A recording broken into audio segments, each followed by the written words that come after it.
So I decided to make one more splatter video for you because just to show you how cool these brushes really are and what you can do with them. So I'm just going to make a cool splattered frame. I'm just going to choose my ellipse tool and draw an oval. Then I'll choose a color. Maybe we'll go blue this time. I'll choose blue for my stroke color as well as my fill color. Okay, so now I'm just going to choose any one of my splatter brushes. I prefer the ones that kind of have that long effect to them because it gives a cool painted effect to the outside of your frame. Okay, so now I'm just going to grab my paintbrush and paint some strokes coming off of my frame, and eventually that'll look like paint splatters. Don't worry about what this stroke looks like right now. We're going to adjust it later.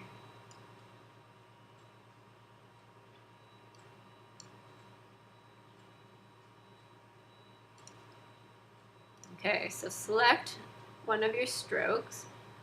Just go down, pick a paint stroke that you think works well. You can change your stroke size. And then I'll choose this one, do the same thing.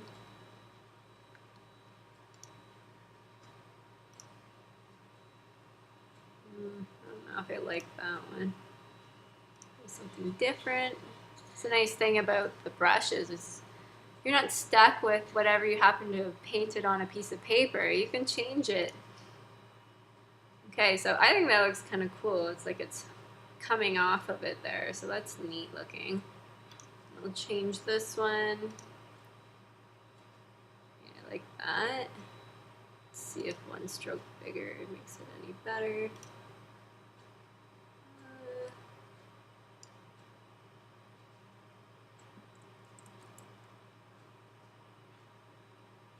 Too far.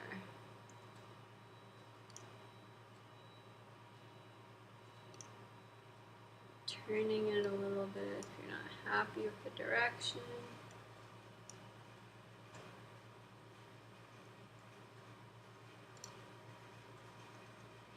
So that's kind of cool looking. Here I just kind of want just a little smudge. Not that one.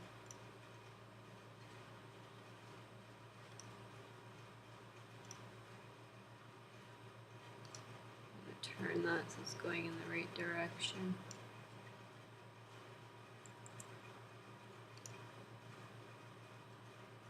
There. Just a little speckle up there. These are nice smears. I kind of feel like I want something a little bit more here. Just gonna add another stroke. Always works well when you overlap strokes. Maybe even put that one coming from behind. So arrange, send to back if you want to move something to the back. There. And I love when I have that overlapping effect of the dark and the light colors. Always looks kind of cool. You can always just play around, see what you like, make things bigger if you want.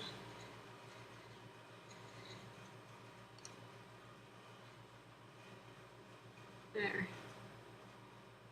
And you can also play with your transparency settings. So if something's not quite working for you, just go to, where's my transparency window? I'm not seeing it. Click window at the top. Oh, it's open somewhere. Just put it back.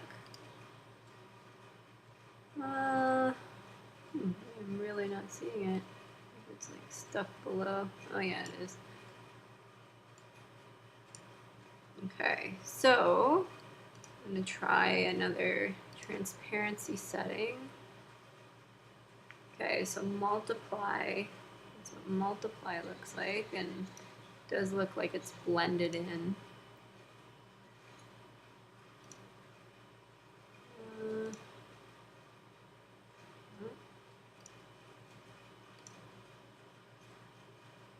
Ooh, it's interesting, but not what I'm going for. Maybe kind of what we had before. Anyways, I kind of like the way it was to begin with. But the ones that you tend to use the most are multiply, screen, and overlay. I'm just going to leave it the way it was. I'm pretty happy with that. Okay, so next all I did was I just chose a font. This is writing. Try that again.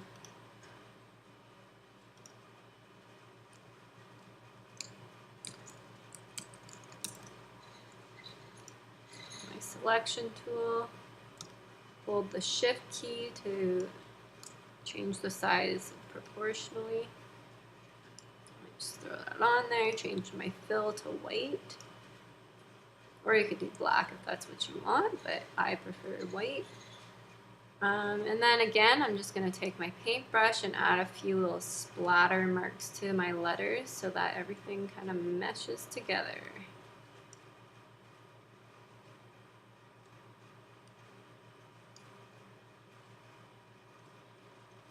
Getting that spinning wheel of death. Okay, and I'm just going to choose a little smudge mark. Yeah, that one's cool. And the way that I make my brush strokes is I keep all the smaller brushes at the beginning and the larger brushes at the end of my palette. There you go. You get a few little smudge marks on there so it looks like it blends. And put like a little underline underneath. And there you go. This little splatter frame that looks like it's been hand painted. Thanks for joining me.